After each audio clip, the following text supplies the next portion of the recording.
Hi everybody, good morning. A quick update on American Express MR Point Referral Program. The good news is Amex has extended the program to 30th of June 2026. So everyone whosoever is a part of my Amex Referral campaign and all the membership are again eligible to avail 12,000 MR points once people apply through the referral link of your respective cards. Mark my words, I do not get lazy or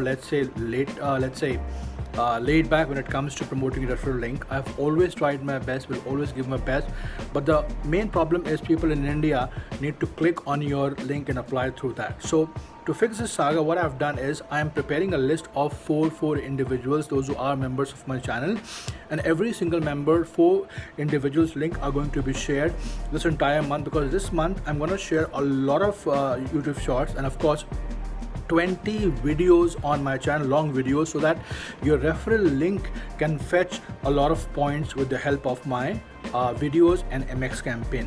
I hope you have faith on me and I hope you believe in me, because the problem is in India, and let me say this in Hindi, हर किसी को यार free में card चाहिए, कोई पैसा खर्च करने को तैयार है. That is the biggest reason why I'm not able to sell your referral points to multiple people, because travel is barred, charge is barred, smart earn is barred, MRCC is barred, and the only card which is available right now is Amex Reserve and Platinum Charge card. I hope you understand. Thank you so much and do subscribe.